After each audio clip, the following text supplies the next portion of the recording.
Safer Foundation in Chicago.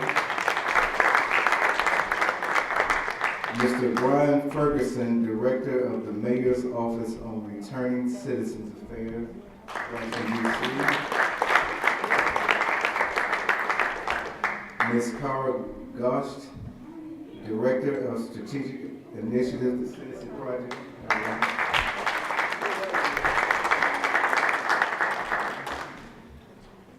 Kristen Dunley, Acting Director or Deputy Director of the Office of Field Services for the Department of Public Safety and Corrections. I'm the Director of Community and Transition Services for Even the Maryland better. Department of Public Safety.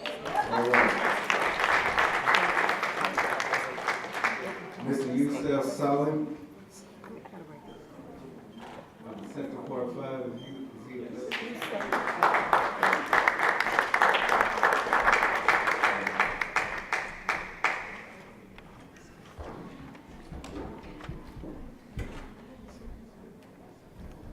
We have a couple more that we will shift over to the second conference for our chairs up here. But before we get started, we have somewhat of a treat this morning. We have the creative writer, producer, actor, comedian, Mr. Orlando Jones, who wants to come and start us off with a couple of inspirational lectures.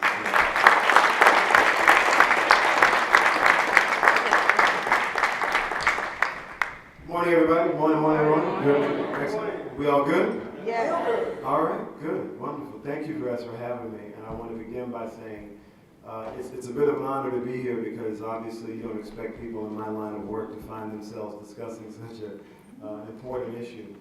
And so in that sense, I want to begin by saying how grateful I am for the Second Chance Act and how grateful I am that employment is looking towards now treating people who were once second-class citizens like they are still second-class citizens even after they paid their debt to society. So it's always interesting, right? That's the way it works. So I'm mindful of the story that I always think is a great example of, I think, the real challenges that we face.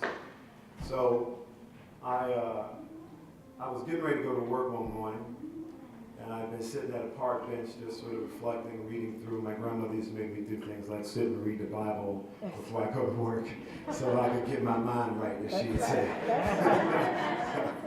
And so as I was sitting there, I noticed that a white couple had walked past me, and I didn't pay much attention. I finished what I was reading, I closed it, I got up, and I started walking behind them. And as I was walking behind them, I noticed that the white guy turned around and looked at something. So naturally, I turned around to see what he was looking at. And when I turned back around, I noticed that he had sped up just a little bit. So naturally, I sped up. So a few more steps happened, and then the lady that he's with, she turns around and she looks at something. And by the look on her face, I could tell that she saw the same thing he saw. And I turned around again to see what they were looking at. I didn't see it in the first place. So when I turned back around, I noticed they had sped up a little bit more. So naturally, I sped up a little bit. So as we're going down the walkway, suddenly they do a little hop skip, and I noticed they kind of speed walking a little bit. And I think I'm not really a speed walker, but there's clearly something behind me that I haven't seen. It's in my best interest to speed up as well, so I speed up as well. They break out running. I go, Lord Jesus, help me, Heavenly Father, and I start running.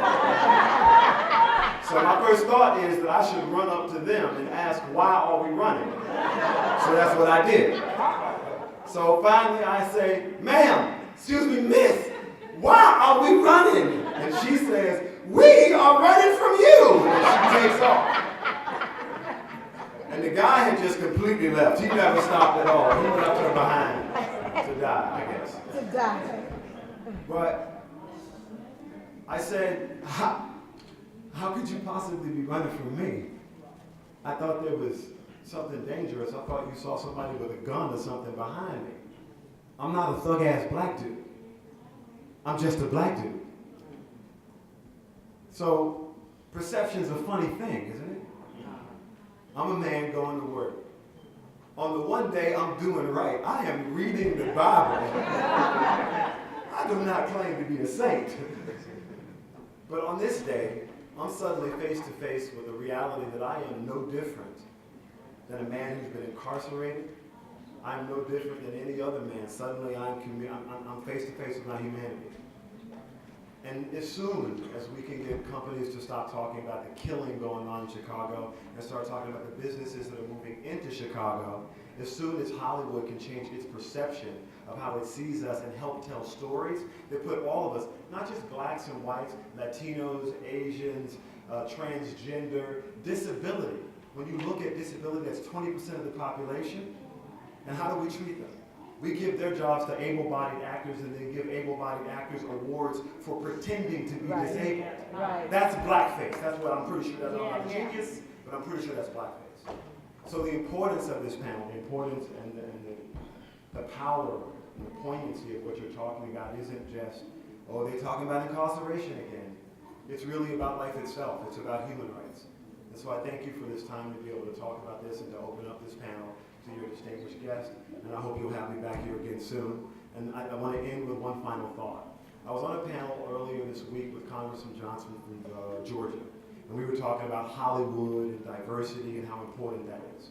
I submit to you that the most important issues surrounding diversity exist in Silicon Valley. When you bought the new Apple Watch, it didn't register on black skin. There are bathrooms that you can go into and put your hand under the washer, and the water doesn't come out because it doesn't read our skin color. Tech is where the future is. And we're not in that conversation of AI.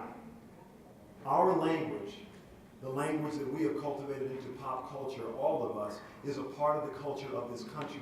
But if we're not in a conversation about data, about machine learning, about AI, we will all be left behind. And we'll be fighting the same thing we've been fighting, which is, how can you make Hollywood diverse if the Writers Guild, the Screen Actors Guild, the Directors Guild are all 95% white and 90% male? And that's what Silicon Valley looks like today. Wow. So tech is the battleground. Perception is the battleground. And I hope anyone here who truly believes that knows that we're in a crucial time in this country. The time is now, the fight is now. So apathy is something we cannot afford. Absolutely. Thank you guys. Much love to you.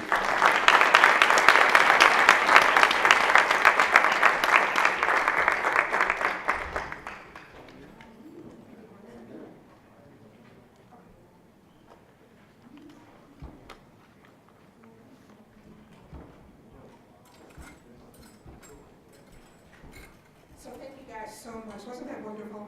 What you shared with us, it was simply great. So now we're going to start the panel. I have my boss here on the phone who is giving a few instructions to everyone who soon will be over here.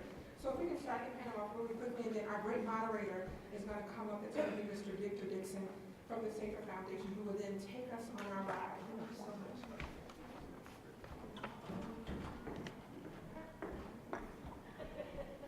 All right, good morning. Good morning. How's everyone? Good. Are you awake? Good morning. We appreciate Orlando Jones and his comments, and we're happy to be a part of this panel on reentry, and we have a very distinguished group here with us today. I don't know how much time we need to spend on kind of level setting. I think most of us are aware of the issue of mass incarceration, the number of people that are involved, people of color in the justice system. We know that when you add the number of people that are in jails and prisons, federal, state, local, as well as people that are under supervision by the justice system, as well over 7.2 million people in our country, the majority of which are black and brown people. We know that there are tremendous issues with people getting out of jail and prison, tremendous barriers they face. Hopefully what we're going to hear today is what these distinguished individuals and organizations are doing, and also what kind of ideas we can come out of this session with. There's been a lot of great information shared during the conference, but many times I've felt at the end of the sessions not sure that we've had a clear call to action, a clear set of solutions and things that we're going to move forward with, that we're going to act on. So I'm going to ask all of the people who are on the panel to not just share information, but that they can give us what they perceive to be a call to action. What do we need to do? What do we need to ask our legislators to do when we go back to our communities? What kind of solutions can we put in place to address the issues, to help our people move ahead? One common theme that I've been hearing in the conference this weekend, has been this issue, this opportunity of the skills gap in our country and the kind of opportunities that exist that are not college education, but represent living wage, real solid career opportunities that exist in our country. And so hopefully we'll talk about that a little bit more. So I'm going to ask, as our first person to come up, we'll ask Rodney Mitchell, would you come up first and kick us off, and then we'll move on from there. Right? Okay, thank you. Good morning. Good morning. Rodney Mitchell, native of Washington, D.C., by way of South Central Los Angeles. The first time I was at a Congressional Black Caucus event was in '94, and my brother was doing life sentence, second-degree murder. I was on parole, and Rodney King had just gotten beat up. So I wanted to go to law school. But I had this thing called the criminal history. And so the criminal history is like, it's like an evil twin, and that you can never get rid of, right? And if you look closer, he's still there. He's still there, and it rides with you, it haunts you, and it carries you throughout your lifetime, right? So the first order of business, I now run an organization called Reentry Legal Services, and it's for the promotion of advocacy, legal rights, and self-determination, right? Because what I've learned over the years is that no matter how many programs and how many things we put in place, an individual has to take on that ownership. They have to make that decision. Because I was in the streets, straight up. I was in the streets in the 80s. I survived the 80s. Everybody remember the 80s? Okay? I survived the 80s. I was a poster boy, you know, the whole 9 yards. My brother and I, and this whole little league in South Central, and back here in DC and Southeast, up in Northwest. And so the first step for me was to make a conscious decision that that's not me anymore, that's not my life. But that's just the first step. So I'm just going to outline, you know, these kind of things first, just to kind of give us some groundwork to work with. My story doesn't reflect anybody else's story, right? But it does reflect a lot of our stories. And I work every day with men and women who have a similar kind of circumstances I did. So I was at a Congressional Black Caucus event in Los Angeles in '94, and I was working for a public radio station, WPFK, which is a public radio station in Los Angeles, and I was covering the very issue of mass incarceration, right? And I was speaking to several Congress people about it, and you know, at the time, the term prison industrial complex had not been coined yet. But mandatory minimums had been coined, 3 strikes had been coined, and all those things were in place in decimating our communities. Yeah. You know, if I go back to South Central today, I probably couldn't find a face. When I came back here in '99, I couldn't find a face. Hardly that I recognized, because everybody was either locked up or dead. That's just the honest reality of it. So,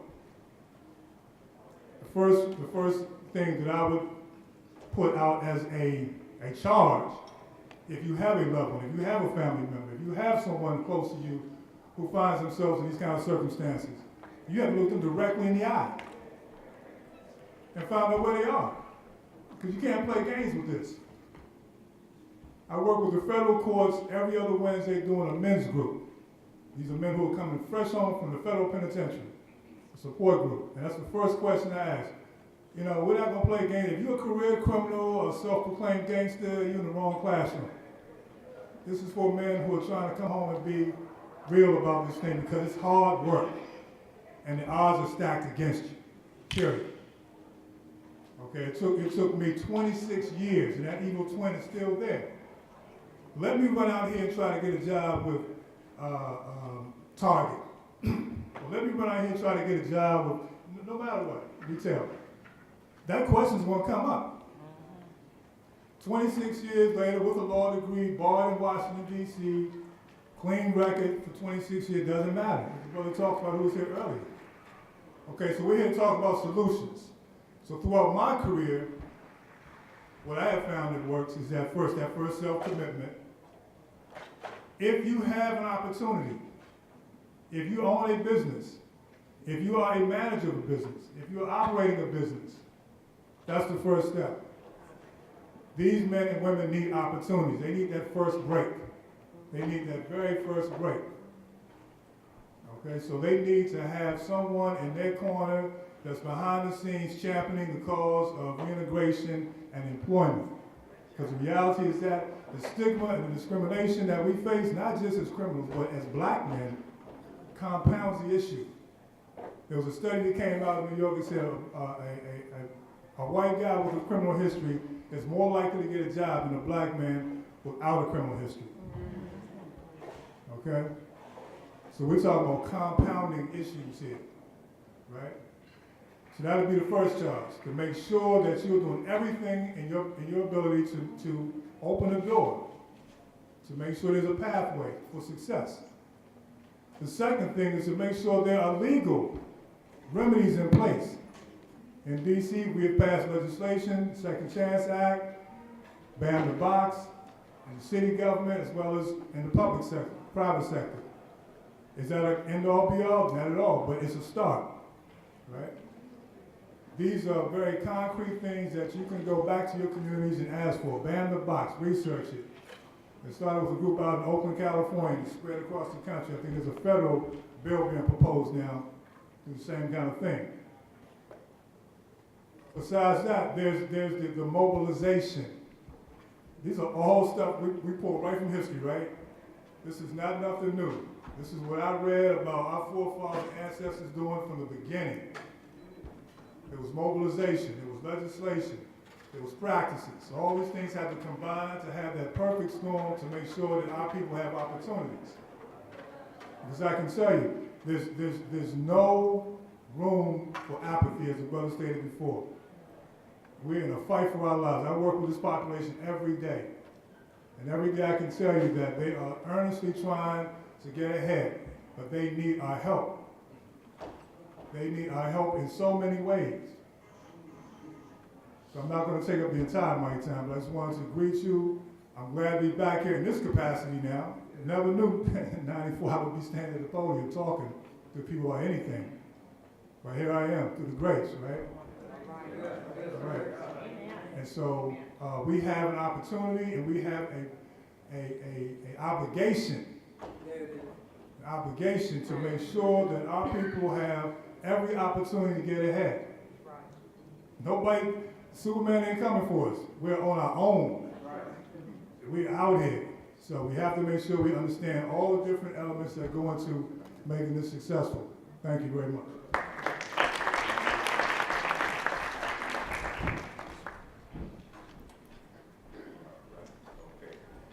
Appreciate you, Rodney.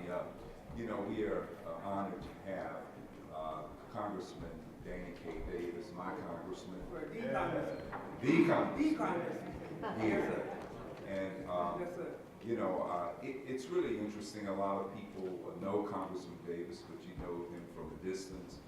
We have an opportunity to be right there in the community, to see him walking the streets and see him in the neighborhood and see him supporting efforts all over the place to bring economic development, to bring justice and equality in our community and our neighborhoods and all over the nation.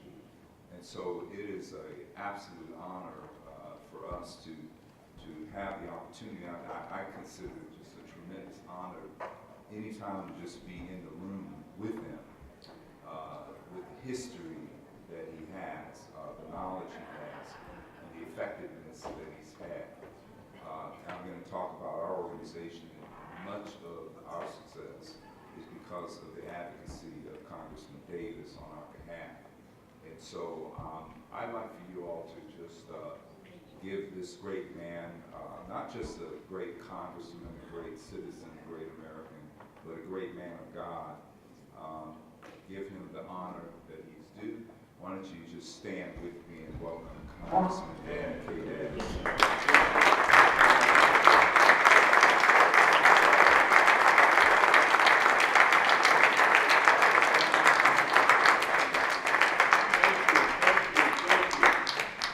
Thank you very much, and I really didn't expect all of that. Yes, sir.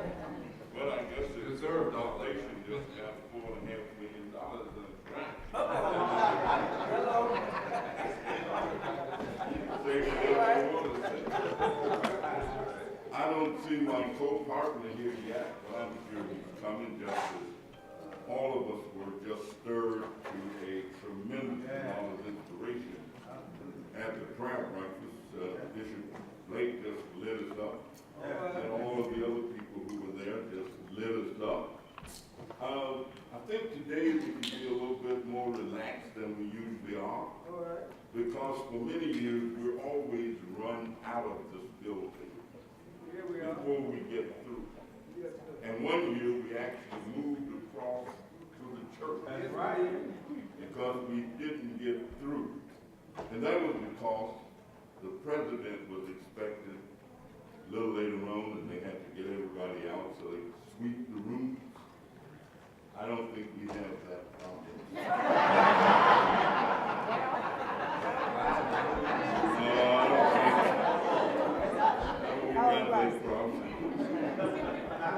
No, I don't think the president will be here. Not the current president. But let me just thank all of you for, especially those who have been engaged with this activity over the years. When we talk about reentry, some people understand what we're talking about. Some people, quite frankly, don't. The reality is that we are the most imprisoned nation in the world. There's no other country in the world on the face of the earth that have as many of its people incarcerated as we do. We are the greatest nation in terms of numbers, percentage of the population. We are 5% of the world's population, about 20% of the prison population. I'm not talking about New York, not talking about California, not talking about Mississippi, Georgia, or Tennessee. I'm talking about the world. We are also thought to be one of the more enlightened nations of the world. So how can you be one of the most enlightened nation in the world and yet have the largest prison population in the world? We are the nation that is expected to demonstrate tremendous civil rights and humanitarian actions. And yet, we have the largest prison population in the world. African Americans, who make up 14%, somewhere thereabouts, of the country's population, but make up 40% or more of our prison population. Very disproportionate, serious disparity. The war on drugs, selective prosecution, unfair judicial processes. You know, oftentimes when I go to the courts in Chicago and I look at the justice that's there, you don't spell it, Doctor, J-U-S-T-I-C-E. You spell it J-U-S-T-U-S. That's right. Just us. Just us. And I not kid you. Chicago, the chief judge in Chicago is an African-American fellow, Tim Evans, my dear friend, chief judge. But the chief judge can't change the composition of who's in the courtroom. Chief judge can't do that. We are indeed making progress. We've made some serious progress. Much of the progress that has been made has been at least we are opening eyes. Bishop just mentioned about opening eyes. Because there are a lot of African Americans who don't understand the serious impact of this condition. We talk about equality, equal opportunity, justice, movement, parity. As long as we have such a large percentage of our population incarcerated or with records, unable to get jobs and work, there's no such thing as catching up. We have to keep erasing barriers. And one of the barriers is there are a lot of people who themselves are not sure about how they feel in terms of individuals who have been convicted of a crime. Yes, sir. Yes, sir. I go to churches that have a great deal of interest in it, but they wouldn't hire a person with a record to be the janitor. That's right. They're scared he's gonna steal the Bible. Or they just don't know what he might do. I kid you not. Truth is a very interesting thing. The good book say, know ye the truth, and the truth will set you free. And so the truth of the matter is that all of us have to get engaged and involved with this issue. As I indicated, we've made some progress. We passed the Second Chance Act, and of course we were delighted to be able to do that. More than 700 agencies and organizations and groups have gotten grants from Second Chance Act. We know it's going to be renewed because Republicans are sponsoring the renewal. One Republican, Representative Sensenbrenner, who's on the Judiciary Committee, and the fact of the matter is that Republicans oversee everything that goes on here. Anytime you're in the minority, it means you play second fiddle. It means that somebody else has the top and you're following.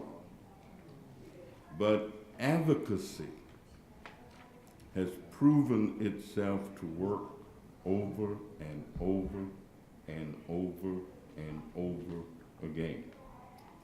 So we can just settle back. We have a group of experts approaching the subject matter from every angle, every possible. You know, there are people who wonder about the impact of incarceration on the lives of children who have both their parents in the penitentiary. People who often lose the connectivity, the family connection. We take children every year to the penitentiary in Illinois to see their fathers.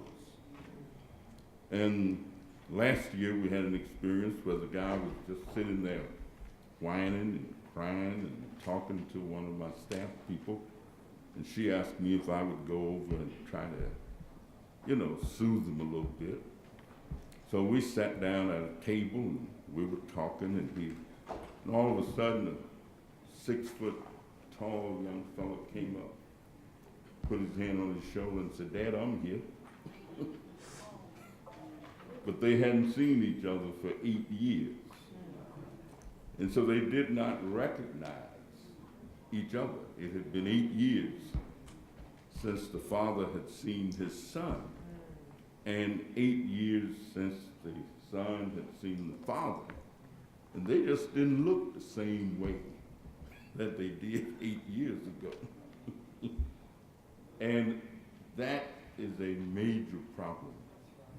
Recidivism is one of the reasons that we have such high rates of incarceration. People go in, they come out, then they go back in because they weren't able to change their own behavior. Society didn't treat them right. And so the numbers just keep coming. 2.3 million people in this country. Lavelle, is this sheet here with the lineup? This is it?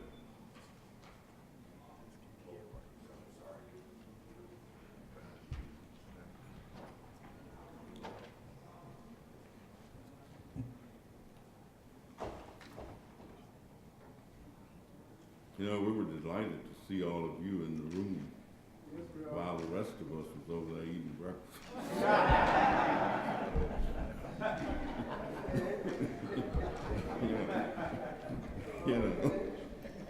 Well, say the first shall be last, first. But man cannot live by bread alone. Yeah, I have a little bit of that other stuff to go along with it. So, bringing the sheep.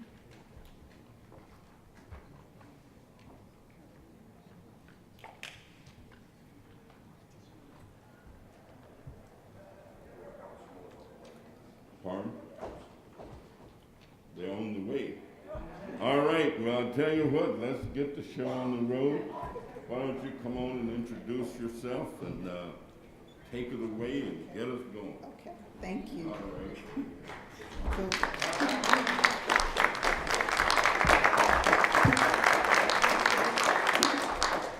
Good morning. My name is Paula Thompson, and I'm the Executive Director of Voices for a Second Chance. And we are a nonprofit organization here in the District of Columbia. We have been serving men and women returning home from the DC correctional jails and also the BOP prisons for close to 50 years now. We are unique in the sense that we look at reentry at the point of arrest. We work with men and women where we go directly inside of the jails.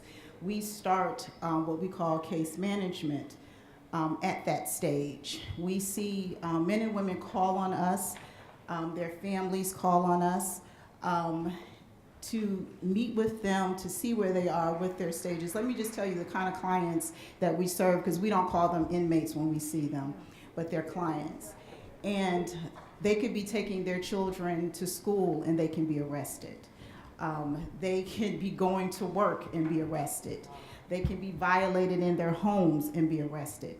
And we are oftentimes the first phone call so that we make that connection to their families so that they know where they are. Most of the men and women, we serve over 4,000 men and women every year. And there are probably about 6,000 men and women who come home from the BOP facilities. We continue to follow where they are when they leave DC jail and they go off to BOP prisons. If you're not familiar, the district is unfortunately unique. We do not have a federal prison. So therefore, our residents are scattered across the United States. Some of them are housed as far as California. And so their families do not, it's very difficult for them to remain in contact and connection with them. And so oftentimes we are their voice, and we work very closely with other agencies in the city to make sure that they stay connected. Now, once they come home, I think people forget that when they're released, we're seeing men and women who are coming home after being incarcerated for 20, 30 years, who went in as juveniles. And so the expectation is for them to come home, get a job, get housing. How do they do that with a felony record? The system is not set up to welcome them when they come home. And so agencies like ours, who are on the front lines, we're a grassroots organization, we meet them where they are. And so you're asking them to get a job, but they're unskilled. And so when they meet with the probation officer and they have not met those requirements, then oftentimes they're at risk of being re-incarcerated. And so those are some of the factors that we don't take into account. We don't take into account that most of the clients that we see are illiterate or functionally illiterate. They may take some classes in jail, but how in depth do they really get into it? Not at all. And so when they come home, they're coming home unskilled. Sometimes they're receptive by their families and sometimes they're not. Most of them are suffering from PTSD, from the traumatic experience that they encountered while they were incarcerated. And I think that's even more important, in what the message that I try to convey is that many of the men and women that we serve are victims themselves. No one wakes up in the morning and says, I want to commit a crime. That's just not what they do. But most of them that they wake up, they're in survival mode. And so I'm not making excuses and saying that, you know, because they commit a crime, let's excuse them, but let's understand what's happening. Many of them are coming, I'm talking about in the District of Columbia. Most of our clients reside in Ward 7 and 8, and if you don't know what they are, they're mostly predominantly black, they're impoverished, they have the highest unemployment rate, therefore they have the highest violence rate. And so you're asking that person, when they go to school where the teacher is not interested in educating them, and they know that they've been discarded, so what do? They go to the streets where they're welcome. And I'm talking from what I know. We also run a program that we started in Ward 8 in one of the district public schools for children of incarcerated parents. This school has the largest incarcerated rate of children with incarcerated parents. These are children who have both parents, oftentimes, who are incarcerated. They have a family member or they're in the foster care system who are raising them. We have children who, when we're in our support groups, they're saying, I want to be rearrested. I want to be arrested and go to jail because I want to see my father. This is what we're dealing with every day. These are the stories that you don't hear about. And when Orlando was talking about perceptions, this is what the men and women who come in our doors every day talk about, the perception, because they have a number. And that's how they're viewed. And so when we're talking about solutions, agencies like mine and other agencies who are doing effective work, I mean, we've been serving tens of thousands of residents a year successfully, connecting them with services. And these organizations need funding at every stream of how the appropriation cycle works. But there also needs to be funding for social, behavioral, emotional supports, and that's where we come in. You can't expect a person to get a job when they're still talking about being raped when they were in prison, when they're still talking about the traumatic experience that they lived through, about family that they don't even recognize. And in the city, in the district, because it has a lot of gentrification, they're returning home to neighborhoods they don't recognize, neighborhoods where they're not welcome. And when they go visit their probation officer, they're saying, why don't you have a job? Well, maybe because I can't read. Maybe because I have nowhere to live. And so I think that there has to be, I know there needs to be more funding to support the social, emotional, transitional supports. And we have to look at transitional supports in a different way, and not just employment and housing. It's how do I help this person heal from being incarcerated for, I don't care if it's 6 months, but we have people who have been incarcerated for 40 years. We have a client who went in when they were 16. They were incarcerated for 43 years. They walk to our office every week because they feel safe. But these are the men and women that you don't hear about. And it's important to know that what women need when they come home and what men need are totally different. And we've got to be informed about that. And we've got to be gender specific when we're talking about how do we address the issues that they need. And let's not forget about the children. The children are suffering without their parents. And the services need to be in the school. We just happen to have a partnership where we saw that there was a need and we were approached and we addressed it. But it's an unfunded program and it's been successful for 5 years. And we've been asked to duplicate it at other schools, but there's no funding available. Not for these little brown faces who cry weekly because all they want to do is hug their parent. And what we have found is those parents, those children who don't get the supports, once they leave that school, then they turn to the streets, and then they're in the system. And now they're in the system as juveniles. And then we wonder what happened. So we are failing our citizens every day because we don't understand them. And we make generalizations about who they are and what they need. And we have men and women who come in our office every day just to say thank you. Thank you for listening. Thank you for connecting me. I needed services. I was afraid to say I was HIV positive. Thank you for connecting me. I didn't know how to talk to my mother. I didn't know how to talk to my children. Thank you for connecting me. So it's bigger than come home, get a job, find housing. That's right. It's bigger than that. That's right. And so we need to work together to find solutions. And money is always at the key, and we need funding to do that. And I think that we've been successful. We have a partnership with Department of Corrections where we go in 4 times a week to meet with men and women, and we provide case management. We do mental health assessments. And when they come home, they come to us, and we continue that process. It has to be a continuum of care, and you have to bring the family into the process. So we talk about solutions. Absolutely. Money is the solution, and funding at the grassroots level and not trickling it from the government down. We're on the front line. We see these people. We know what they do. They are our citizens, and they should be treated that way. But there has to be a more of a collaborative effort around that, and we have to provide more services for the children. We absolutely do. And I'll start right there because I don't know.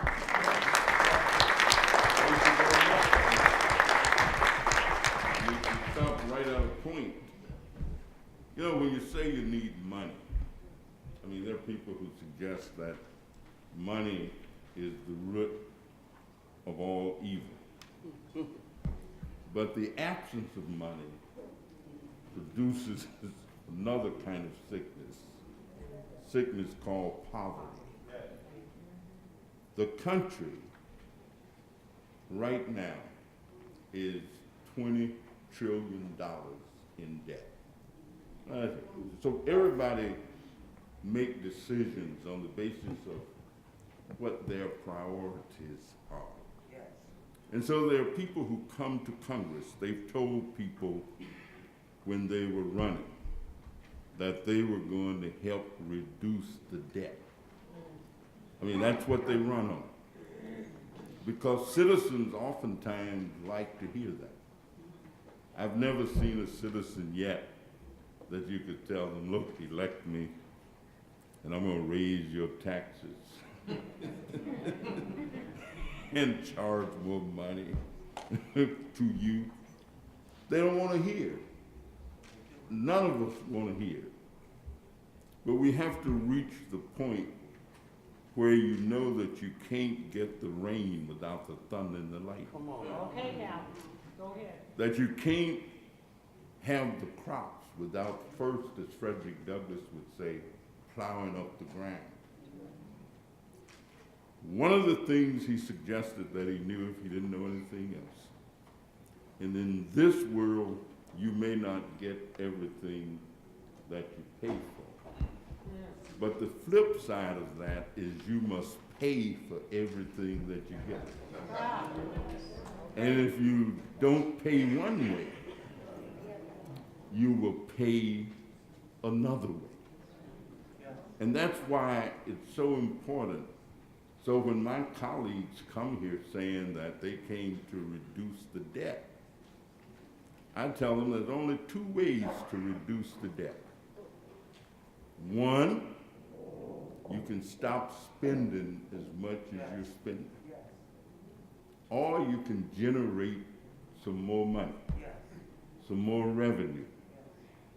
We have an administration that's talking about reducing tax rates for corporations. Right now, they pay about 39%,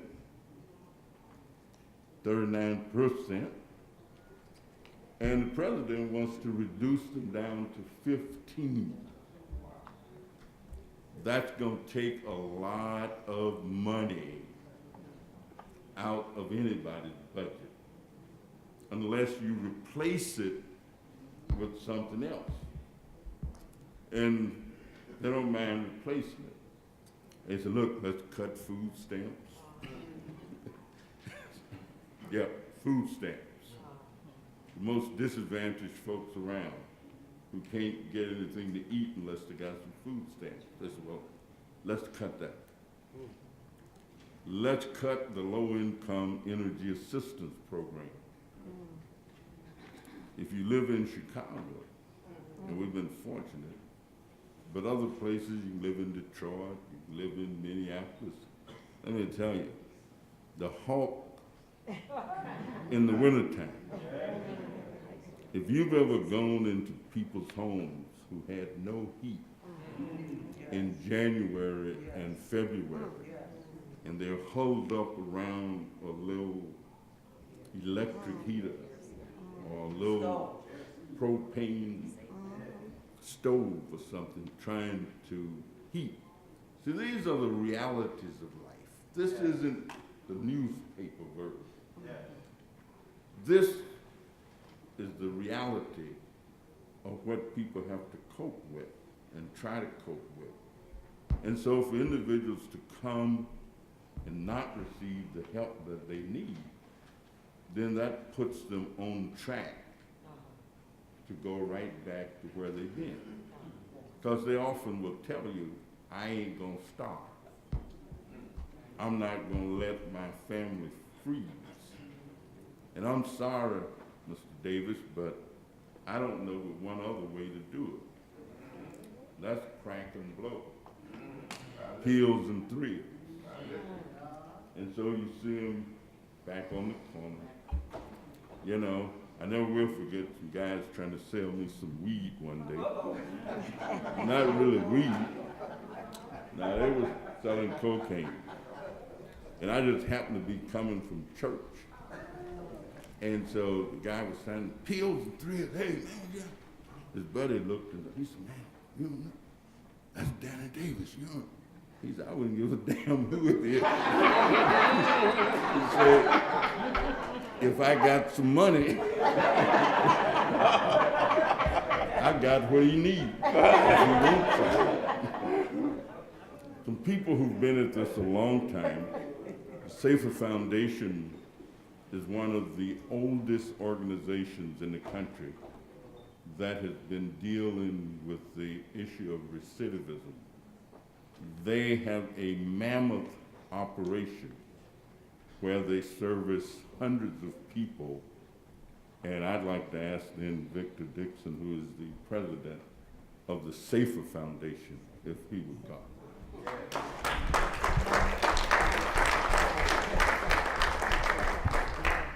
Well, we're very thankful for Congressman Davis. Much of what we are able to do is because of his leadership, his vision, and his support. I want to try to go through some things and share with you a few things about our organization and what we're doing. You know, we see our role increasingly as one that has a multi-generational impact. A lot of times you hear people saying, you know, well, we got to go get the kids and they need mentors and all that. And that's true. We do have to do that. But we also know that when a little girl or little boy sees their mother or father get up in the morning, early in the morning, and go to work, and come back tired and pay the bills and put food on the table and keep the heat on during the winter, that's a role model. That's a role model right there. So we are very focused on investing in human capital, because in most of our cities, even here in DC, riding around, you see all the development going on. You see the gentrification of these communities. In our community in Chicago, tremendous amount of gentrification happening. A lot of talk about economic development and investment in poor communities. But investing in places without investing in people is nothing but a recipe for gentrification. It just moves poor people further and further away from the core of the city. That's what's happening in Chicago. I believe it's probably happening here. I remember years ago when a block from the White House there were poor people. But now those areas all changed. So we're very much interested in human capital investment. Our organization has been around since 1972, and our vision ultimately is that we need to have equal opportunity for people with records. There are some countries in Europe where it is illegal to discriminate against a person in employment, housing, and other areas because they have a criminal record. It's illegal. We have to get to the point one day where we have that right. People have the right to be citizens again in a full manner. That's our vision. But to get there, you know, we do a lot of services as well as a lot of advocacy. We serve about 6,000, 6,500 people a year in multiple locations in multiple states, and we have approaching now about 300 employees thanks to the federal grant that we received with Congressman Davis's help from the Department of Labor, a $4.5 million grant. And it's all, I'm going to talk a little bit about what we're going to do with that money. But basically our organization will provide direct services, comprehensive services, education, high school equivalency, GEDs, substance treatment. We have a licensed substance treatment program. We provide mental health services. We provide vocational training, industry recognized credentials, financial literacy classes, digital literacy, parenting classes, family reunification. But the focus, the main focus that we have is getting people employed. Because if they can't find a legal way to take care of themselves, they have to take care of themselves. They're going to do what any one of us would do. We're going to find a way to take care of our families, take care of our kids, find a way to eat. That's what we're going to do. So we provide services focused on employment. Key thing for 45 years now, we've been really focused on the relationship with employers, building a base of employers. We have a couple of hundred employers that we work with every given year, and that employer relationship is very critical. We do a lot of advocacy work, mainly in the state of Illinois. Most recently, we drafted a bill that was passed by the legislature, signed by the governor, to open up licensing 110 occupations in our state where, because of your record, you could not get a license. You could learn how to cut hair in prison and do it for 20 years and get out and couldn't get a license to be a barber. Or a cosmetologist, couldn't be a roofer. You couldn't even embalm somebody that was dead, you know, because of your record. So now that's opened up and the opportunities there for people to get licenses. And then we try to always implement evidence-based programs and make sure we maintain fiscal integrity. We have a workforce strategy that is really market-driven. It's about continually analyzing the labor market data to see where the jobs are, where the growth is in which industries, and focus on those industries. We don't want to train people and prepare people for jobs that don't exist. We want to prepare them for the jobs that really exist.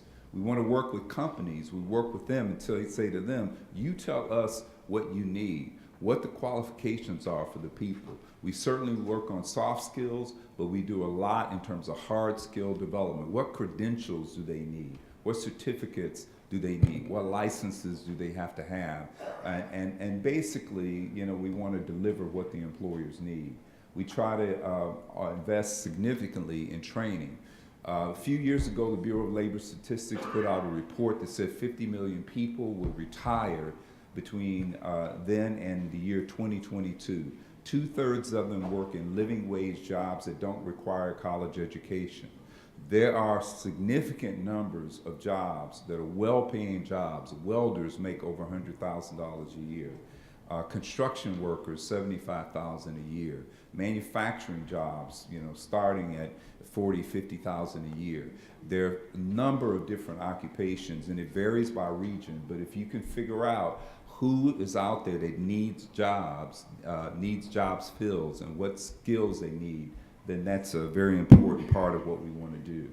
We developed what we call the Demand Skill Collaborative, and it's basically looking at the industries, and our area is transportation, it's construction, it's manufacturing, it's technology, it's hospitality, food services. There are a number of occupations where the businesses are short workers.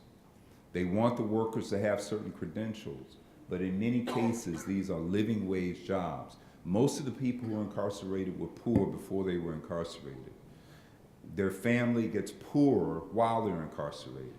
When they get out, the family income is still down about 12%, and that individual will earn 40% for the rest of their life. And so poverty is at the root of this thing. And whatever we can do to help people get living wage jobs, we see the higher the earnings go up, the lower the recidivism rate. So our organization used to have a tagline. It was called A Road Back. And as we started looking at it and said, well, you know, we don't want to just help people to a road back. They're going to go back to the same neighborhood, to the same household, to the same poverty, to the same deficit. We need to help them on a road to a better future. That's what we need to do. We changed the tagline, but it was indicative of changing the focus. In this approach, again, we want to focus on skilled labor because there are some significant opportunities. In our area alone, there are a tremendous number of open jobs in healthcare, a lot of open jobs in manufacturing and transportation, a lot of opportunities. And employers tell us that the credentials will trump the record. They will hire people because they want to make money. We have a society that's driven by making money. And so when we can tap into that and give people what they need to make money, we create opportunities for our clients.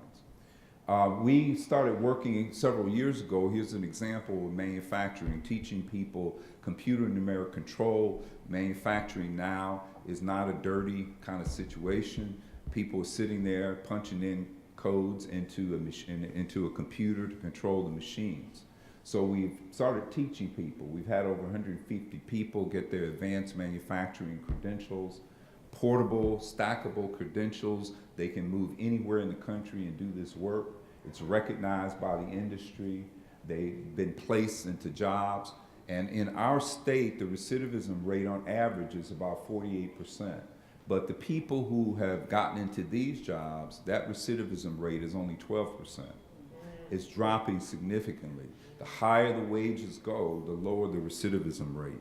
And that's what we're focused on. We focused with Congressman Davis a couple of years ago on healthcare, because healthcare in our country is the fastest growing, biggest job creator in the nation.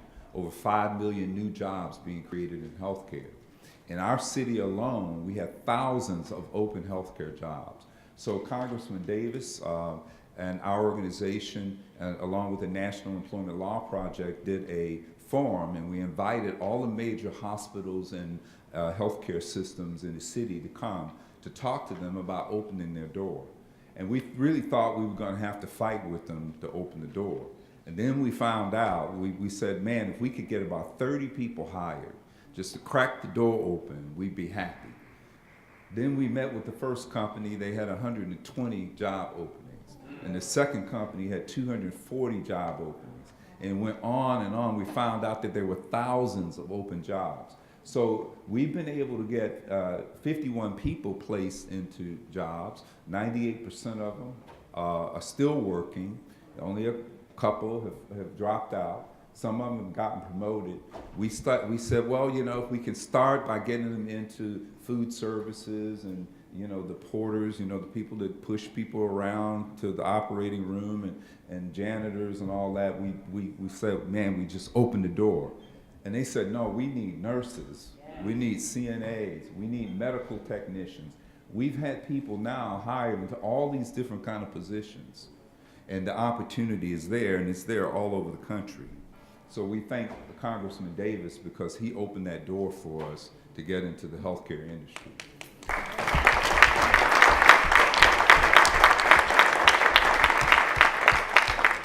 The next area, and one of the things I want to tell you is you mentioned funding, and we have the same pressures. We went 2 years without a state budget, and a lot of organizations just disappeared. I was on the Hill yesterday in some meetings talking about the Second Chance Act, and they're talking about reducing that funding stream from $168 million down to $100 million. Okay, so we know there's an issue with funding. So we've said, wait, well, you know, let's rethink this thing. We need to own some stuff. We need to start our own businesses, because then we can hire people with records ourselves. We don't always have to beg people for jobs. Let's create some jobs and hire folks.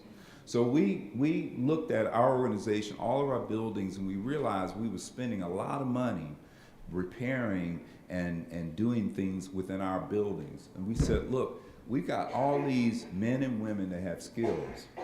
Let's start our own construction company, and let's do our own work in our own buildings, and let's put them to work. So we hired 20 people, and we launched a construction company. We started doing our own work, okay? And we want to create more housing for reentry. So we're about to acquire about 20 lots and buildings, and we're going to start building our own housing. So people that are getting out of jail and prison, they need a place to stay. We're around begging everybody else to put them up somewhere. We'll put them up ourselves. That's what we're going to do. And then, you know, we have the opportunity to generate revenue for our organization. And then we have the opportunity to put our own clients to work. And so that's part of what we're doing. And we're doing that in partnership with some training organizations. We've just launched our own apprenticeship training program. We have a facility. We have a old gym, and we're building a house inside the gym and teaching construction trades by working on this model house. And then we're going to rip it apart and teach them how to repair it, tear it down and build it again, and just teach people over and over again. But that's what we're doing there, because I told the guys what I want to do, my dream, and I wanted them to have this dream, that you're going to work on this house, and then when it's done, and after you worked on it, you're going to be the one to turn the key and open the door and own that house. Because now you have a skill, you have a career, you have money, you have the ability to do it, and that's what we're after, because we're going to deal with poverty for multiple generations. The other project that the congressman has helped launch in our city is urban farming, because we have a serious issue with food deserts in Chicago. We have a serious issue with food in our community that is not nutritional. We have a disproportionate health issues of cancer, of diabetes, of high blood pressure in our community. There's a connection between the health issues and the poor nutrition and the violence in our cities. And so one of the things we're doing now, we have an urban transformation network. What we're doing is we're doing both soil-based, and we bought a warehouse, and we're going to start to do indoor agriculture, growing our own food. We've had meetings with the farmers, black farmers in the South, who want to sell their products, healthy, organic products that they want to bring into the cities. And so we've set up also a distribution working with churches so the members of the churches can buy healthy food. So the churches who are doing dinners and banquets and repasses and all that, they can buy the food. And so what we're trying to do is set this network up, urban farming, teaching nutrition, teaching healthy eating. We're providing summer jobs for our youth working on the farms and this distribution system.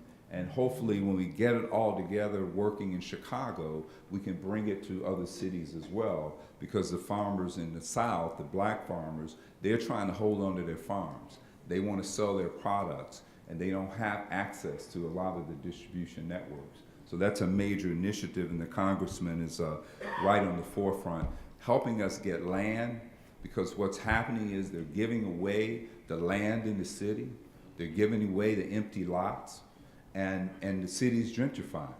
And we've been asking, who are you giving this land to? And you look at the people that they're giving the land to in the heart of the ghetto, in the black neighborhood, and they don't look like us. So when that area gentrifies, guess what's gonna happen? That little urban farm is not gonna be a farm no more. It's gonna turn into something else because that property is worth money. So there's a land grab going on right in the middle of the city. And that's why we need to be in there. We need to get the land ourselves and keep it under our control. So we're working on that. We have a couple of other, we mentioned the construction business. We have a staffing company that we have had for about 12 years now. And then we do also have 2 adult transition centers. We have men that come to these facilities. We have 550 beds. It's a contract with Illinois Department of Corrections. If they have less than 2 years left on their prison sentence, they can come there. It's in the community, right in the neighborhood, where they're going to be released to. 80% of those men are working in the private sector. In any given year, while they're incarcerated, they earn over $5 million. They pay $1 million in taxes. They pay child support and restitution and court fees before they're released from prison. And they save 20% of their earnings. So when they walk out of prison, they have a job, they have a GED, they've gone through drug treatment, and we hand them that check of the money that they earn. Wow.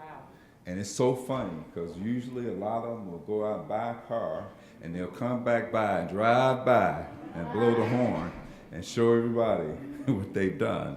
But we had a guy, he was a sales manager at a car dealership. He saved $74,000. And we gave him a check for $74,000 when he released from prison. But, you know, we don't have to incarcerate people the way we do. We do it, we don't have to do it that way. They can be productive. And we don't have to have slave labor in prison either. We don't have to do it that way. Okay? So,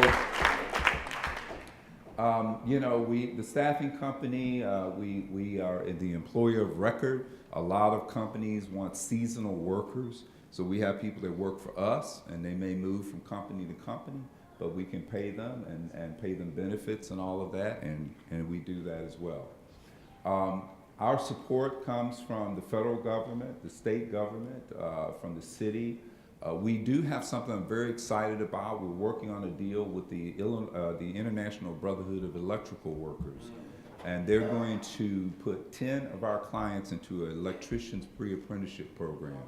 Once they get done with that, they'll go into the apprenticeship program, and they make really, really good money. So one of the things I would just leave you with is that there's a unique opportunity in our country right now. We have a lot of people that are retiring, that are working in good jobs. If we can get our people the skills and the credentials, there are some companies that are desperate to hire people. We have one manufacturer right now that's 125 of our clients working for them.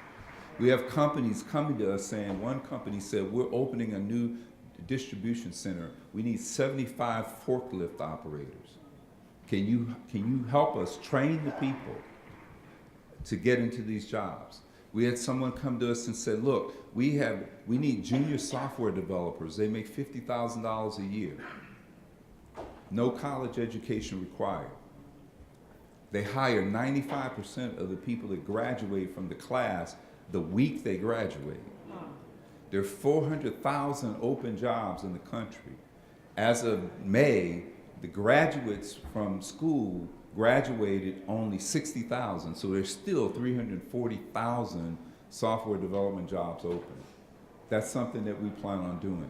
So we're looking for, we're at a point where some of the economists are starting to say, between the opioid addiction issue and mass incarceration, we have too many open skilled labor jobs. And if we don't figure out a way to get the people in the workforce, the recovery that we've been in under President Obama is going to end. They're predicting in 2 or 3 years, we'll go into a recession if we don't get people working. There are too many people that are of the age that should be working that are sitting on the sidelines. Now, we've put them on the sideline by punishing them because of their record. But maybe an opportunity is coming, and we want to have our folks ready if that opportunity opens up. So that's what Safer Foundation is all about. Thank you very much.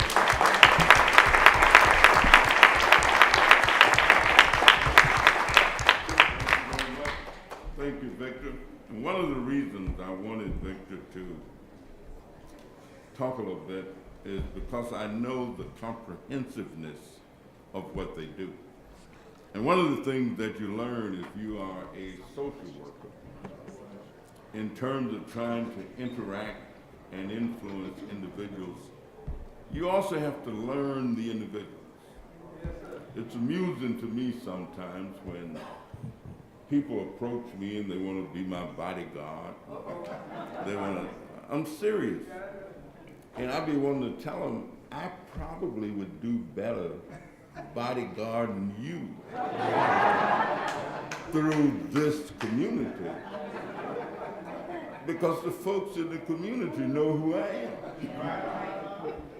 I'm saying the gang boys know who I am. You know, the guys who do a little hustling, they know who I am. I use guys coming out of the correctional program every year when I get ready to do my picnic and parade. I put on a great big picnic and parade. Somebody got to carry the chairs, somebody got to transport the stuff, and so I go and get the guys, and they come and do the work, and I pay them. No, I pay them $10 an hour, which is what individuals earn in terms of some places. But I also do a big Christmas dinner. And I have 500, 600 people who come, but you got to set up tables. You know, they're heavy. I mean, you can't sit there with your 3-button suit on and say, tables, move. No, you can't do that. And then I get people to volunteer as well. And I help them understand the value of voting.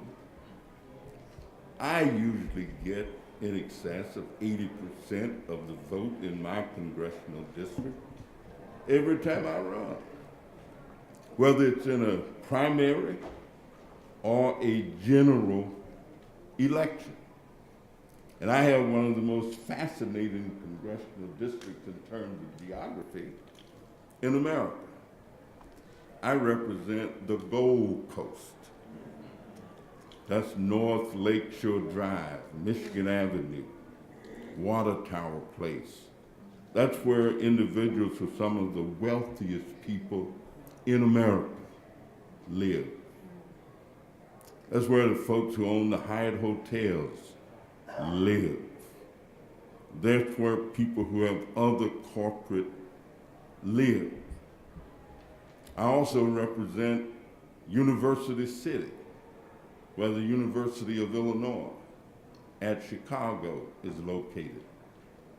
College professors and intellectuals, and I represent the hood, though also I don't have but one speech, I don't have but one message, even when the wealthy people come to me about taxes and what's your position, I said, we need your taxes to help. See, there are lots you can learn, and anybody that's got an organization and a group, you can learn from the stuff that Vic, I've been fortunate to work with some of the best social workers who ever existed. I've also had the opportunity to work with some of the most intellectual giants. Last week, I gave an award to a guy who's 97 years old. His name is Tim Black, Professor Timur Black, who's written 2 books, working on his 3rd, shows up, Gator, at all kind of meetings and wherever you go. Tim is as profound as he can be, and so you cross-fertilize what you do. I also marched with the students when we marched on the White House last year, as a number of us did. I also sat down in the House when we had a sit down. We just sat down and wouldn't move. That was the protest. And so all of these tactics have to be used in order to accomplish what you're hoping to accomplish. There are still instances where unfairness is in our judicial system. And a brother who knows something about that, Brother Youssef Salam, he's had some experiences that I'm going to ask him to share with us, and he's pleased to do so.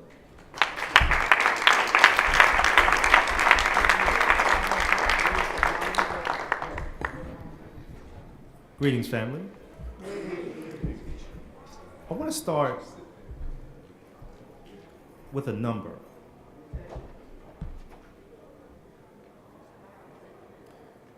That number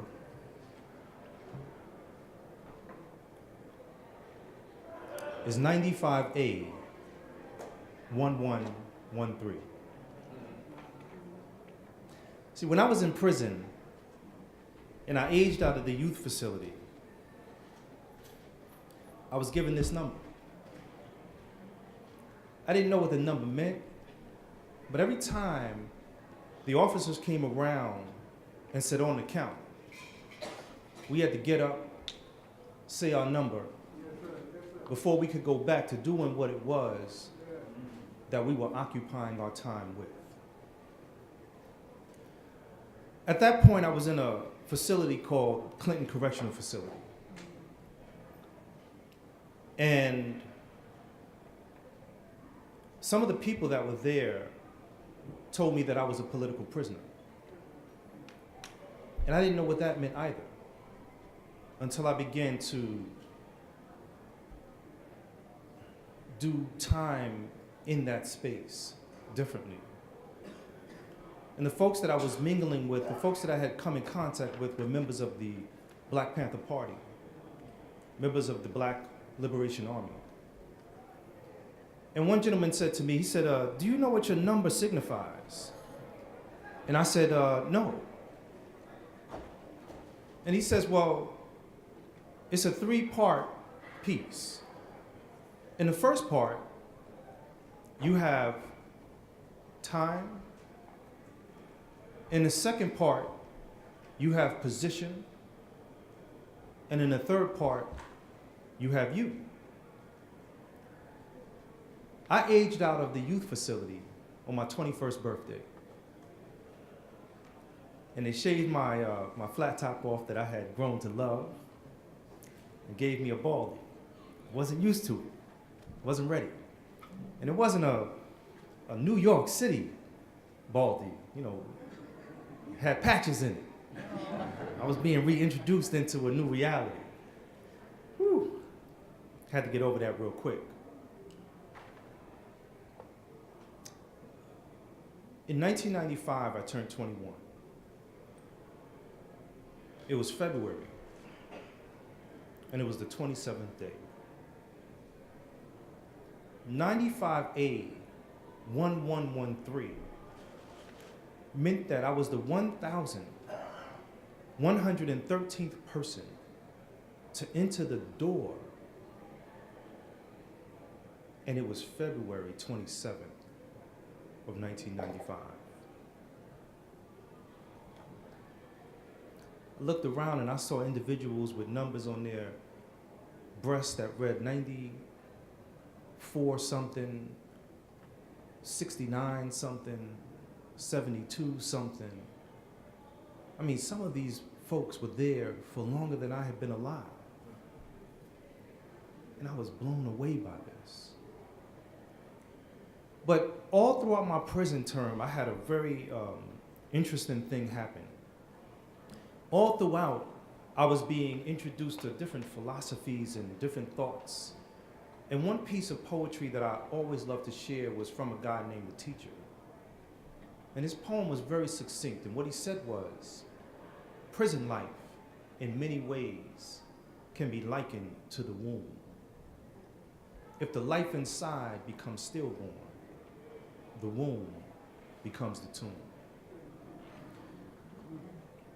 My story started in a very interesting way.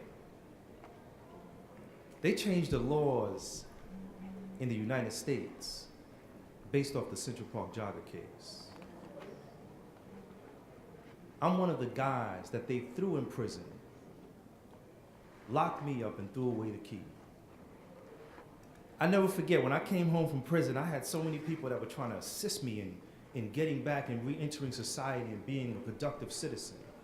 But I was told that I was gonna go and be hired at New York Presbyterian Hospital, and I was overjoyed, and so I went to a suit store on 125th Street in Harlem. And for those of you that know, how Harlem was and maybe how Harlem still is, I go into the store, and before I even look around and see what I want, a guy sees me and says, 44 long.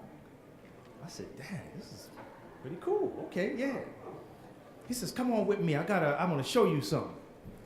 I got a suit, perfect for you. And so he takes me to the back, and he takes a suit off the rack, and I put my arms back as he begins to put the suit up on me, and I begin to fit into this suit. It was a little bit not me, but I put it on anyway, and I said, this is okay, I said,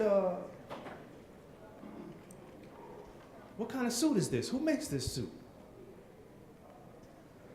And I swear the man, black man, poked out his chest a little bit, and he said, that's a Donald Trump suit.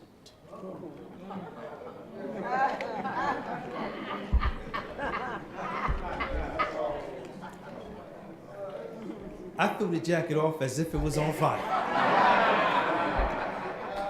Man, I wish I could have, I hope somehow, some way that this individual got an opportunity to know who he was serving. Right. I mean, we're talking about someone who today, I can honestly say I can relate to Dr. Martin Luther King. That yesterday I woke up wanting the American dream, but I woke up to the American nightmare. All right now, say that. I mean, wow. I mean, Hillary Clinton, I was watching the debates, and Hillary Clinton, I had so much hope that she would be the president-elect. And Donald Trump pulled a Trump card, That's what they call it. And he said, Hillary, you were known to call young people super predators. You've since apologized. And I said, this is it. I was waiting like a good boxing match.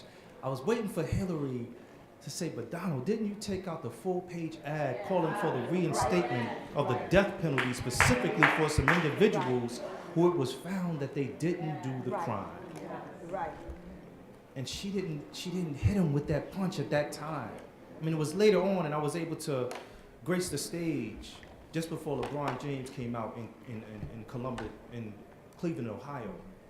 in front of 6,000 people and talk to them about the reason why Donald was not the best choice. The American nightmare. You know, when I went to prison, I was 15. And I want to show you time. Time is very interesting. I was 15. I was about this height when I was 15. I've been this height since I was about 12 years old. Ava DuVernay just mentioned recently that she is going to do a 5-part series with the Central Park 5 about our lives. This series is going to be released to the public on the 30th anniversary of the Central Park jogger case, 2019. 2019 is 30 years since this atrocity happened. 2019 is 30 years since Donald Trump used his money. And when I say, we're talking about funding, right? We're talking about money. We're talking about how we can do things with money, which is not the root of all evil, but the lack of it is, because it will cause you to do some things that you won't otherwise want to. He paid, in 1989, $85,000, which was a lot of money then. Absolutely. I mean, for him, it was dust off the table, especially if he can say that I got a small loan from my dad, and that loan happened to be about $7 million to start his empire. But he paid $85,000 to have society do to us what they had done to Emmett Till. We had already become the modern day Scottsboro Boys. But see, it was that ad that was ran. And I want to show you time as well. See, April 19th, 1989 is when this crime happened. By May 20th of 1989, these ads were in all of the major newspapers in New York City. Donald was calling for someone from the darker enclaves of society to come into our homes, to drag us from our beds and hang us from the trees in Central Park. Even media personalities began to chime in. One in particular was a guy named Pat Buchanan, who said that if we take the eldest one and we hang him from a tree in Central Park, and we take the others and we horsewhip them, by June 1st, maybe the city's park will be safe again. Now, I mention Emmett Till because we just found out yesterday that his accuser said, "I'm sorry, but I made it all up." Simeon Wright just passed away, who was Emmett Till's cousin. And Simeon Wright said that when Emmett Till was being led away from the home, he wasn't afraid, but he wasn't afraid because he wasn't afraid. It wasn't a fearful kind of situation. He wasn't afraid because he knew that there was justice. And he didn't realize, and they didn't realize, the significance and the seriousness of what was going to take place until they heard the door close and Emmett Till was placed into the car, and then they heard the screams. We know the story. They beat him to death, tied a cotton gin around his neck, and placed him in the bottom of the river.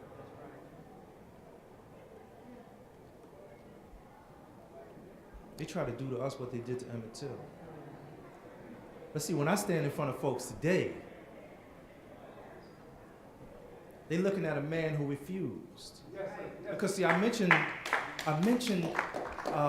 Ava DuVernay because her film, The 13th, brought on a new reality for me. Yes. I couldn't even fathom that the founding documents of this country in the 13th Amendment, that you would have a statement that would say that you can turn a person back into a state of slavery for the punishment of a crime. Yes. Yes. And that number that I gave you when I first opened up, 95A1113, 1,113 people to enter the door from January 1st and it was February 27th. The significance of it. Here I was in a place and I'm looking around and everybody that I'm looking at is black and brown. There were white folks there too, sprinkled about. But in the prison industrial complex, something happened. It used to be the correctional facility, a place where you would go to deal with something that you had done, if you did it. There you go. If you did it. This prison industrial complex, I call it the criminal system of injustice. This prison industrial complex disallows people to get the education that they sorely need. I went to prison and I got a college degree. I came home from prison and I was falling forward. And I had a support system that was so strong that they wouldn't let me fall. That's right. Today I've partnered with Les Brown, and one of the things that Les Brown says is that if you fall, try to land on your back. Because if you can look up, Okay. you can get up. All right. Fall down 7 times, get up 8. That's right. Fall down 100, get up 101. That's right. And sometimes it seems that simple, but it in a way it is. Because the fortitude of looking at lives of folks who have gone through what myself and others have gone through, and you could still see us smiling. You could still see that we have humanity still in us. You could see that they were not able to extinguish the light. You could see that what Ava DuVernay was talking about, that they were trying to create a modern day slave, and I refused. You can still see that.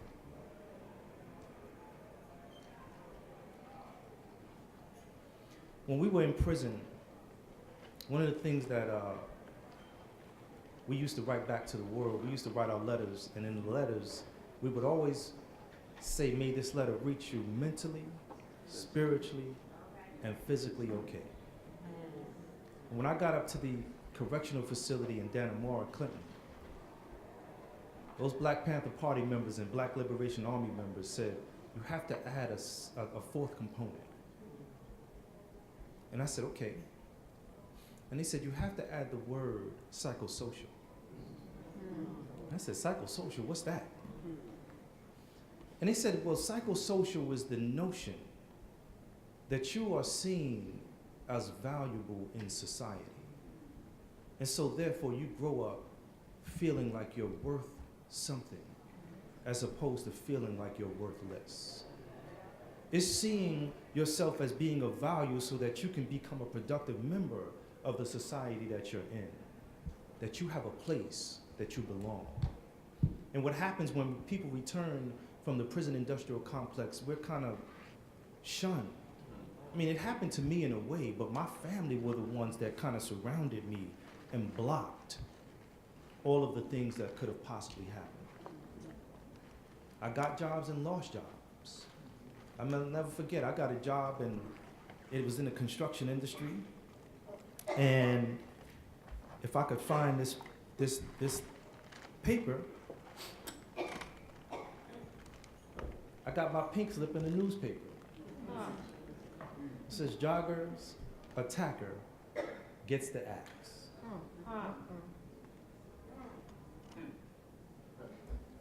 You know, God is good. All the time, God is good. Yes, indeed. I've been gifted, I would say, to go through what I went through. And as I was talking to Barbara Leonard G. Dunstan yesterday evening, I said, I think I finally figured out what I'm supposed to do. Okay.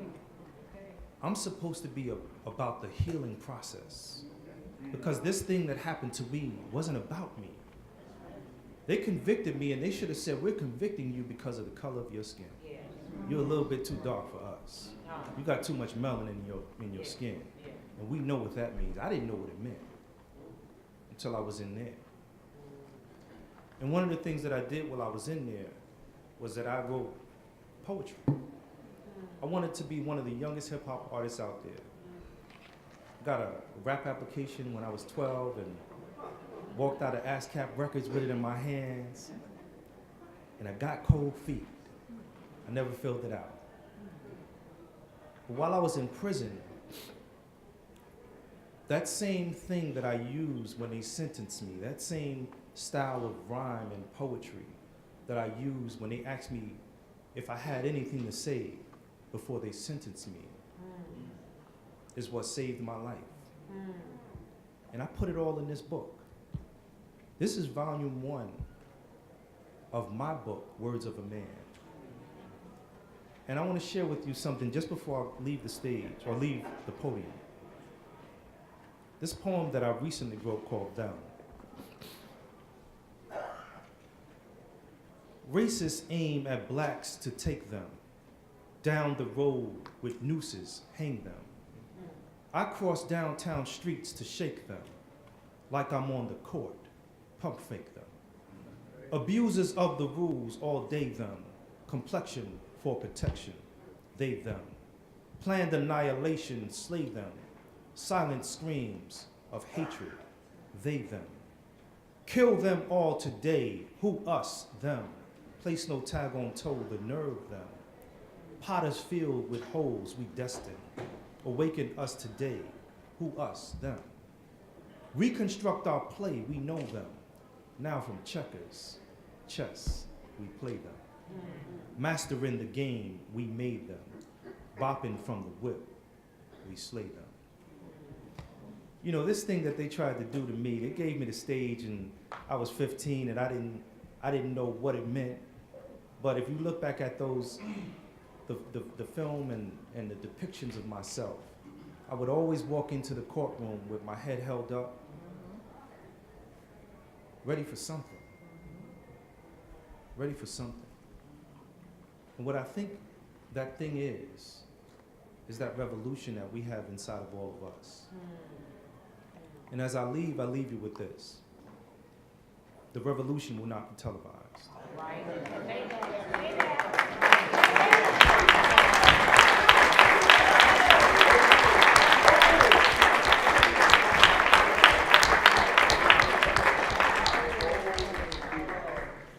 I can remember when that statement made me sad inside. Too young to be in it. Now I couldn't even see it. Why? Why couldn't the revolution be televised? The Last Poets. That's right. Gil Scott-Heron. That's right. As I grew up, I began to see. Yep. They left theirs, and I too wanted to leave a mark on history. A man in half, and I wanted to bask in that task that set men free. But a revolution, the revolution, is where I knew I had to be. The revolution will not be televised. They didn't want to display the victory of those quote unquote lesser men. The revolution will not be televised. Smile. I know, because I am the revolution. Thank you.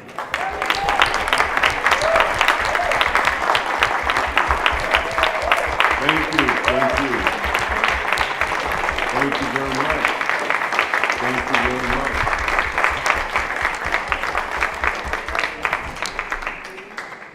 You know, we were at our health forum yesterday, and we had a delegation with us from Cuba, and someone asked the question, why could we not have the kind of attention to health care that Cuba had? And ultimately, I said to them, let's not forget that Cuba had a revolution. Talk about it. And that it was not easy for Cuba to have the kind of attention that they give to health care. Many of us take trips to Cuba and see what they're doing and how they're doing it and what they require. And I always leave with the understanding that Cuba had a revolution. And I think we can never ever forget that life for those who progress generally ain't been no crystal stair. And I think one of the things that we've got to try and help our young people who don't understand to know that you don't get to where you are. Yes, sir. You know, everybody that I basically know were born into poverty. Their folks didn't have any money, but they somehow or another went to school. They came out of the projects. They got a job. They went to school at night. They practically half the lawyers that I know went to law school at night while they were working their regular job during the day. The city of D.C. has always had a level of progressiveness that you don't find in a lot of places. And generally, they are ahead of the thinking of other places on certain issues. I don't know if it's because they were a predominantly black city or not, although that's changing, or whether or not they just had progressive thinkers. But I'd like to ask Mr. Brian Ferguson, Director of the Mayor's Office on Returning Citizens, if he would come and share with us what our District of Columbia has been doing.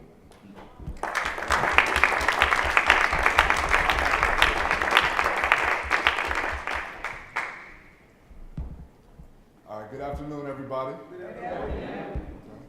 So first I want to start out with the inspirational quote from President Trump. No, I'm joking.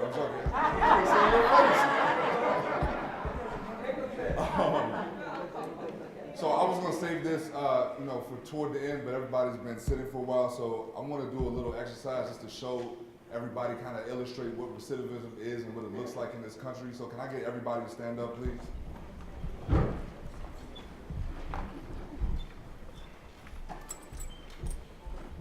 Okay, so everybody who's standing just came home from prison today, right?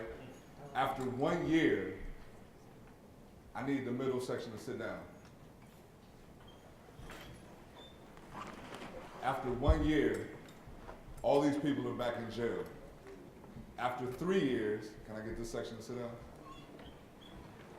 After 3 years, only 15 to 20% of the people who came home on that same day are still out. That's because of recidivism, as the Congressman mentioned. Thank you, guys. They're still out. Y'all can sit out. They're still out. Recidivism, reentry, this is a very serious issue in this country. It's become a mandate throughout the country. And my personal story is an example of that, but more so what all the rest of these esteemed panelists do, especially the congressman with what he does in his office for his district and throughout the country, dealing with this very population, dealing with this very issue.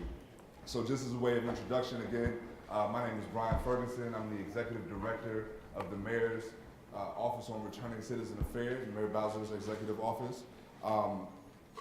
Brother Yusuf gave his number, so I'll give mine. Mine is 333-441. And I say that because 4 years ago, I was sitting in prison with a life sentence without the possibility of parole. And, it's been a very long journey for me, but just to illustrate kind of what I've been through and what a lot of our other young brothers and sisters have been through,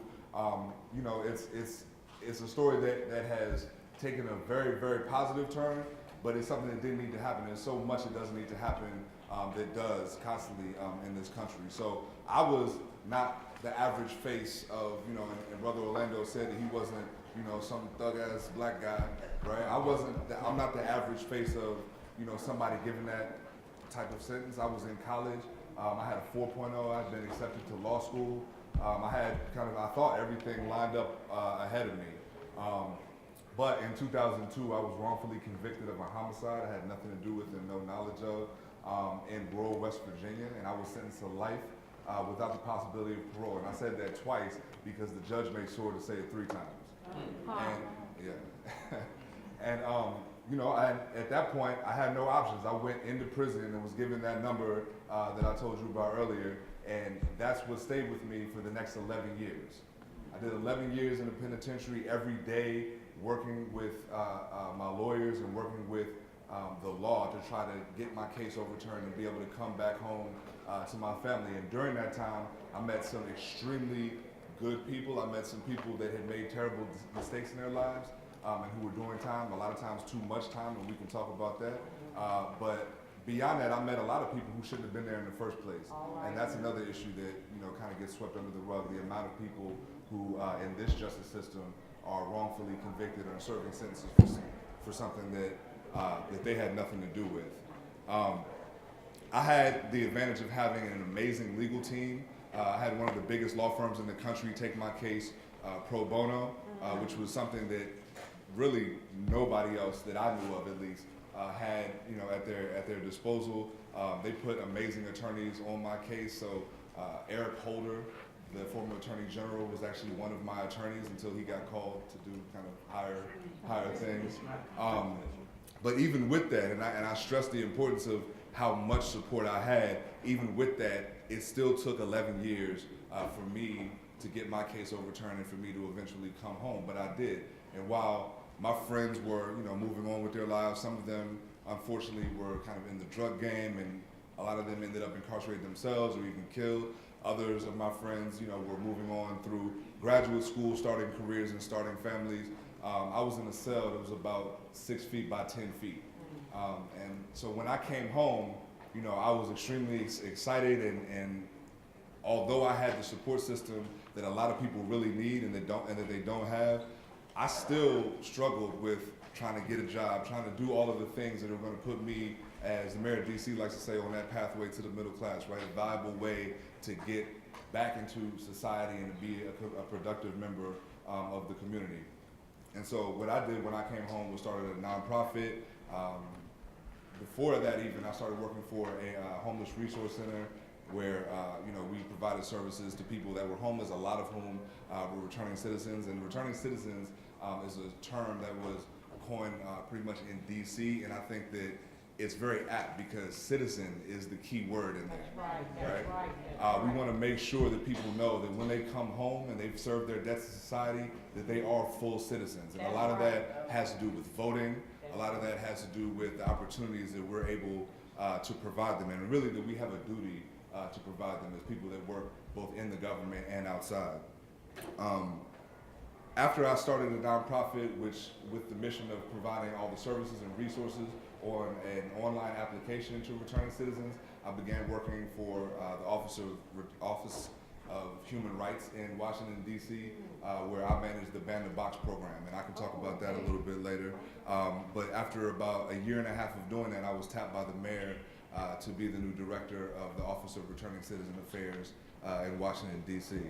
And what that office does is important to note that it's the only legislatively mandated office of its kind in the city, and that's important because that means that no matter who's the mayor or president, for example, right, the office is not going to change.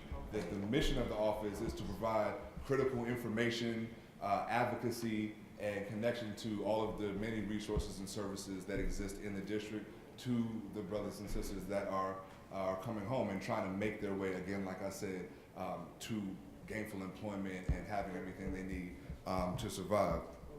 I also act as the mayor's chief advisor when it comes to issues on that community, and so I act as the voice of the community to the mayor and also the mayor's voice to the community, right? And having returning citizens have a place at the table is key. So anybody who has organizations, anybody who works in government offices, the congressman mentioned it earlier, we need people who've experienced what it is to go through prison, the justice system, to have a voice when it comes to changing them, right? So in my office, our entire staff is returning citizens and has been, and every director.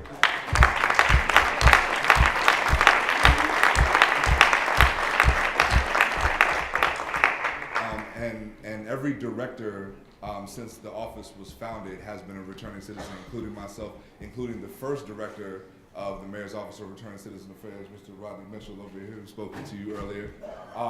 That's important because not just having a seat at the table, but having a leadership position is critical when it